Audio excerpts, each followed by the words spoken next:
ఉద్యమ party BRS రజతోత్సవ సభకు వరంగల్ జిల్లా సర్వం ముస్తాబైతోంది. ప్రస్తుతం మనం సభా ప్రాంగణం దగ్గర పల్లె రవి ఉద్యమ నేతతో ఉన్నాం. ప్రస్తుతం వారితో మాట్లాడే ప్రయత్నం చేద్దాం. అన్న చెప్పండి, ముందుగా మీకు ఉద్యమ అభినందనలు. బీఆర్ఎస్ 25 సంవత్సరాల రజతోత్సవ సభ ఎలా జరగబోతోంది? కేసీఆర్ ఏం చెప్పబోతా ఉన్నారు ప్రజలకు? ఈరోజు టీఆర్ఎస్ రజతోత్సవ సభకు ఏర్పాట్లు అద్భుతంగా ముమ్మరంగా అన్ని ఏర్పాట్లన్నీ పూర్తయినాయి. ప్రజలు కూడా రావటం స్టార్ట్ అయిపోయింది. ఎక్కడికక్కడ కదిలిండి ఊళ్ళల్లో నుంచి, ఎక్కడికక్కడ ఊళ్ళలో ఆల్రెడీ బయలుదేరింటి కూడా. ఇవాళ ఈ రజతోత్సవ సభ ఏంటంటే టీఆర్ఎస్ పార్టీ తెలంగాణ రాష్ట్ర సాధించిన తెలంగాణలో తెలంగాణ సాధికారికంగా ఎదగాలన్నది ఎజెండాగా టీఆర్ఎస్ పార్టీ అంకురార్పణ జరిగింది 2001 ఏప్రిల్ 27వ తేదీన. ఆ రోజు తెలంగాణ ఎజెండా ఎత్తిన రోజు నుంచి ఈ రోజు వరకు ఎన్ని కష్టాలు వచ్చినా, ఎన్ని కుట్రలు కుతంత్రాలు జరిగినా తల ఉగ్గకుండా నిలబడినటువంటి పార్టీ టీఆర్ఎస్ పార్టీ, నిలబెట్టినటువంటి నాయకుడు కేసీఆర్ గారు. ఇవాళ తెలంగాణ సమాజానికి తెలంగాణ ప్రజలకు ఏ కష్టం వచ్చినా ఏమొచ్చినా కూడా ఒక శ్రీరామ రక్షలాగా, ఒక రక్షణ కవచంలాగా నిలబడేది టీఆర్ఎస్ పార్టీ. దాంట్లో ఇంకా రెండవదే లేదు. అందుకే ఇవాళ ఈ దేశంలో ఒక పార్టీకి ఇంత పెద్ద ఎత్తున ప్రజల నుంచి స్పందన, ఇది మా పార్టీ, ఇది మా వేడుక అని ప్రజలు స్వచ్ఛందంగా వేడుకలాగా స్వచ్ఛందంగా చేసుకునేటువంటి పరిస్థితి ఎందుకు వచ్చిందంటే తెలంగాణ సమాజం కష్టంలో ఉన్న సమయంలో, ఒక ఇబ్బందులు పడుతున్నటువంటి సమయంలో ఒక రాజకీయ వేదికగా నిలబడి, ఒక వెన్నుదన్నుగా నిలబడినటువంటిది టీఆర్ఎస్ పార్టీ. కాబట్టి ఖచ్చితంగా ఇది మా పార్టీ అనుకుంటున్నారు, ఇది మా వేడుక అనుకుంటున్నారు. కాబట్టి ఇవాళ ఇంత అద్భుతంగా ఇంత స్పందన ఉన్నది. దానికి ఎవరెన్ని కుట్రలు చేసినా కుతంత్రాలు చేసినా కూడా ఎప్పటికీ శ్రీరామరక్ష టీఆర్ఎస్ తెలంగాణ సమాజం. టీఆర్ఎస్ పాలనలో మీరు కార్పొరేషన్ చైర్మన్గా పనిచేశారు, సీనియర్ జర్నలిస్ట్ నాయకునిగా కూడా ఈ రాష్ట్రం మొత్తం మీద మీకు పూర్తి అవగాహన ఉంది. కేసీఆర్ ఉద్యమ పార్టీ పెట్టిన తర్వాత 10 ఏళ్ల పరిపాలన తర్వాత కూడా మళ్ళీ ప్రతిపక్ష పార్టీగా ఎందుకు మారాల్సి వచ్చింది? ప్రజలు ఎందుకు కేసీఆర్ని పక్కకు పెట్టాల్సిన పరిస్థితి? అధికారము ఎవరికి శాశ్వతం కాదు, దాన్ని గమనించాలి. అధికార మార్పిడి అనేది రకరకాల కారణాలతో అధికారం అనేది మార్పిడి జరుగుతుంటుంది. అట్లాగే జరిగింది. ఇవాళ తెలంగాణ సాధించినటువంటి తెలంగాణని గడిచిన 10 సంవత్సరాల కాలంలో కేసీఆర్ గారు మౌలిక సదుపాయాల రంగంలో కానీ, అభివృద్ధిలో కానీ, సంక్షేమంలో కానీ అసలు దేశంలో ఒక అగ్రగామిగా నిలబెట్టింది నిజం. ఎవరేం మాట్లాడినా ఆ రోజు తెలంగాణ రాష్ట్రం రాకముందు సాగునీటి పరిస్థితి ఏ విధంగా ఉండేది, విద్యుత్ పరిస్థితి ఏ విధంగా ఉండేది, సంక్షేమం ఏ విధంగా ఉండేది, వ్యవసాయం ఏ విధంగా ఉండేది, ఇరిగేషన్ ఏ విధంగా ఉండేది. ఇవాళ గణాంకాలతో ఒకటే మాట చెప్తా. ఆ రోజు తెలంగాణ రాష్ట్రం ఆవిర్భవించకంటే ముందు తెలంగాణ వార్షిక బడ్జెట్ ఇదే కదా, తెలిసిందే కదా, అది అధికారికంగా లెక్కలే కదా. బడ్జెట్ ఎంత, ఉమ్మడి రాష్ట్ర బడ్జెట్ 1 లక్ష కోట్లు ఉండేది. ఉమ్మడి రాష్ట్ర బడ్జెట్ 2013-14 ఫైనాన్షియల్ ఇయర్లో ఉమ్మడి రాష్ట్ర బడ్జెట్ 1,15,000 కోట్లు. మరి తెలంగాణ రాష్ట్ర బడ్జెట్ ఎంత, దాంట్లో తెలంగాణ వాటా ఎంత, ఒక 50-60 వేల కోట్లు ఉండేది. కానీ ఇవాళ 10 సంవత్సరాల కాలంలో తెలంగాణ బడ్జెట్ ఎంత, దాదాపు 3,15,000 కోట్లు వచ్చింది. ఎక్కడి నుంచి వచ్చింది? ఇవాళ అభివృద్ధి జరగకపోతే, సంక్షేమం జరగకపోతే అదే కాదు. ఇవాళ ఒక జిఎస్డిపి తీసుకున్నా, ఒక తలసరి ఆదాయం తీసుకున్నా కూడా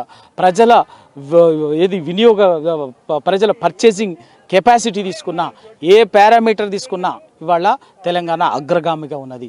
ఆ రోజు ఎక్కడో అట్టడుగునున్నటువంటి పరిస్థితుల్లో నుంచి ఇవాళ అగ్రగామిగా పరిస్థితులకు తీసుకొచ్చింది. ఇవాళ వాస్తవం కదా. ఇవాళ ఊరికే ఏదో మాట్లాడినంత మాత్రాన, రాజకీయ విమర్శ చేసినంత మాత్రాన ఊరికే ఎవరు సమాజం ఏదో అనుకుంటే కాదు.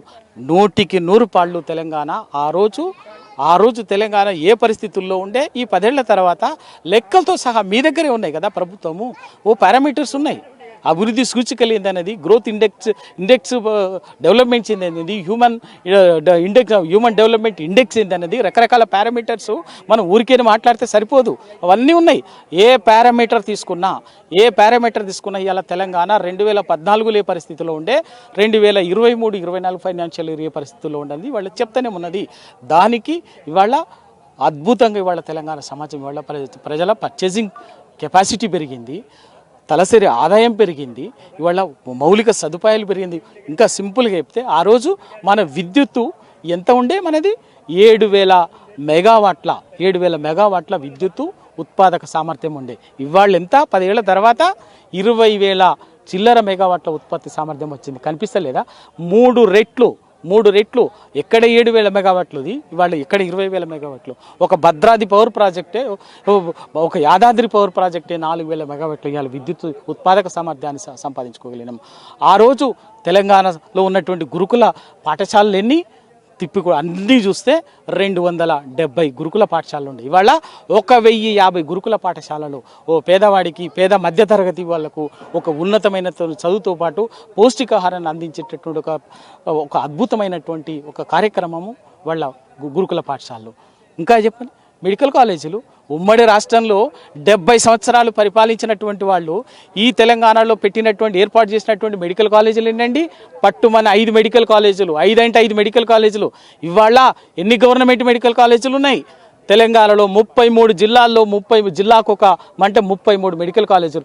మీరు 70 ఏళ్లలో పెట్టినటువంటి 3 అంతకుముందు స్వాతంత్రానికి పూర్వమే 2 గాంధీ ఉస్మానియా మెడికల్ కాలేజీ, 2 దేశ స్వాతంత్రానికి ముందు ఉన్నటువంటి మెడికల్ కాలేజీలే.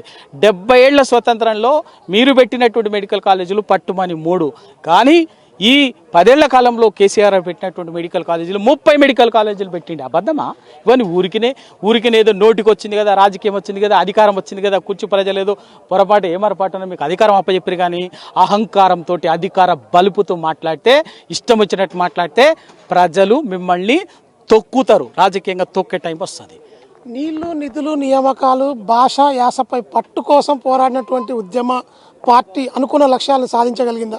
నేను చెప్పాను కదా ఇప్పుడు 100% తెలంగాణ ఆ రోజు తెలంగాణ సమాజం నీళ్లు, నిధులు, నియామకాలు మొత్తంగా తెలంగాణ సమాజం, తెలంగాణ భాష కాదన్నారు, తెలంగాణ సంస్కృతి కాదన్నారు. ఆ రోజు తెలంగాణ తిండి కాదు. అసలు ఇక్కడ లాస్ట్కు ఇక్కడ మనుషులు కాదు, ఎడ్డోళ్ళు అన్నట్టుగా మాట్లాడినారు. ఇవాళ తెలంగాణ సంస్కృతి రంగాన్ని మా తెలంగాణ పల్లెటూరు చిన్న మామూలు ఆడపిల్ల పాడే పాటని ఇలా తెలంగాణ జాతి మొత్తం అద్భుతంగా పాడుతుంది. ఇలా ఊరూరా తెలంగాణ సంస్కృతి వైభవం, ఒక తెలంగాణ జానపద కళలు, తెలంగాణ సంస్కృతి ఒక్కటే చెప్పేది. ఈ 10 ఏళ్ల కాలంలో ఈ తెలంగాణ ఉద్యమ ప్రస్థానం తర్వాత కొనసాగింపుగా వచ్చినటువంటి తెలంగాణ భాషకి, తెలంగాణ సంస్కృతికి, తెలంగాణ యాసకు వచ్చినటువంటి గౌరవం అనేది అసలు ఎవడు చెప్పలేనటువంటి, ఎవడైనా మాట్లాడితే ఎవడు దాన్ని ఎటకారంగా మాట్లాడేటువంటి ఆ రోజు ఆంధ్రోనికి తెలంగాణ వ్యతిరేకులకు సంచులు మోసినటువంటి తొత్తులుగా పనిచేసినటువంటి బ్రోకర్లు, ఏజెంట్లు, దళారులు, బాడ్కావుగిరి చేసినటువంటి వాళ్ళే ఇవాళ మళ్ళీ తెలంగాణ పార్టీ మీద, తెలంగాణ కల్చర్ మీద, తెలంగాణ ఆనవేళ్ల మీద మాట్లాడుతున్నారు. అందుకే ఇవాళ ప్రజలు ఎందుకు వస్తారు? 10-15 నెలల్లో మీకు అధికారం అప్పచెప్పింది ఏదో పొరపాటున మీరు చెప్పినటువంటి 6 గ్యారంటీలకు ఆశపడ్డాము, మీరు చెప్పినటువంటి 420 హామీలకు మేము ఆశపడితే కొడుక మీరు చేసే పని గిదా? మీరు తెలంగాణ ఆనవాళ్ళు తెలిపేస్తారా? తెలంగాణ సంస్కృతిని తెలిపేస్తారా? మా బతుకు నడిపేస్తారా అని ఇలా జనం ఉరికిచ్చి తరుముతున్నారు. మొదలైంది కదా, ఒక్కొక్కరిని ఉరికిస్తుంటే ఊళ్ళలోకి పోయి మాట్లాడే పరిస్థితి లేదు. గంతేసాలు తెలంగాణ ఎప్పుడూ కూడా గుర్తుంచుకోండి, తెలంగాణ సమాజం విజ్ఞతతోటి తెలివైన సమాజం భరించేంత వరకే భరిస్తుంది, ఎంతైనా భరిస్తుంది. ఆ భరించే స్థితి దాటిందంటే ఎంటబడి తరుముతుంది. ఇవాళ మొదలైంది.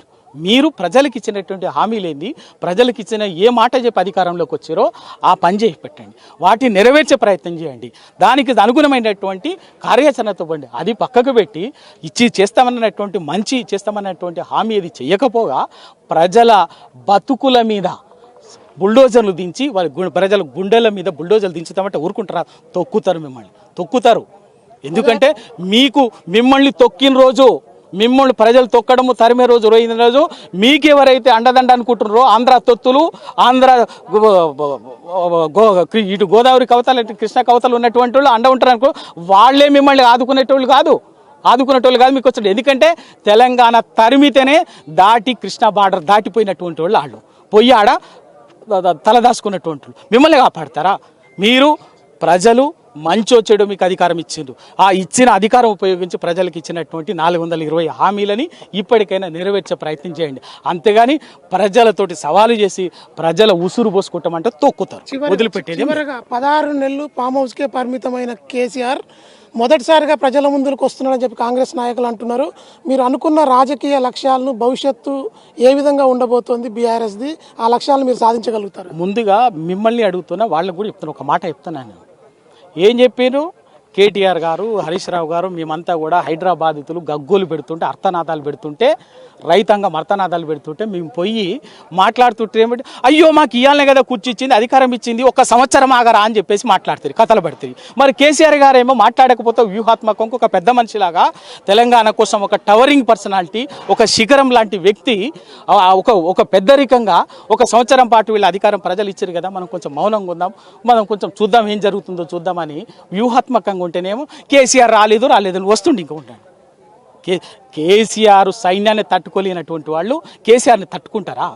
కేసీఆర్ని తట్టుకోలేకనే కేసీఆర్ పెట్టినటువంటి రగిలించినటువంటి విప్లవానికి, రగిలించినటువంటి దావానానికి తట్టుకోకనే తెలంగాణని ఇచ్చిండ్రు. అంతకుముందు 360 మందిని కాల్చి చంపి తెలంగాణ ఉద్యమాన్ని పొందబెట్టలేదా? ఎంతోమందిని వెనుక బోగస్ ఎన్కౌంటర్లలో కాల్చి చంపి ఇక్కడ ప్రశ్నించేటటువంటి వాళ్ళని, తెలంగాణ కోసం పనిచేసేటటువంటి వాళ్ళని మీరు కాదు రకరకాల కుట్రలు కుతంత్రాలు చేసి తెలంగాణ ఉద్యమం అణచివేసింది. కానీ కేసీఆర్ జెండా ఎత్తిన తర్వాత మీరు ఏం చేయలేకపోయింది. కేసీఆర్ వెంట్రుక కూడా బీకలేకపోయింది. గాది ఆ భయంతో మళ్ళీ కేసీఆర్ వస్తే తట్టుకోలేమనే భయంతో వాళ్ళు బరాబర్ రండి వచ్చింది. అందుకే ఇవాళ కేసీఆర్ గారు ఇవాళ దశానిర్దేశం చేస్తారు. ఖచ్చితంగా వదిలిపెట్టేది ఏం లేదు.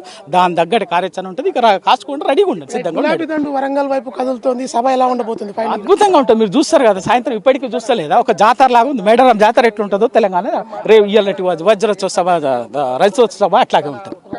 ఇది పల్లె రవి స్పందిస్తున్న తీరు. ఇక ఈరోజు సాయంత్రం కేసీఆర్ సభ అంగరంగ వైభవంగా జరిగేందుకు ఇప్పటికే బీఆర్ఎస్ శ్రేణులన్నీ కూడా సమాయత్తం అవుతున్నాయి. భారీగా జన సమీకరణ చేస్తూ కూడా ఇక వరంగల్ సభ వైపుకు గులాబీ దండును తరలిస్తోంది.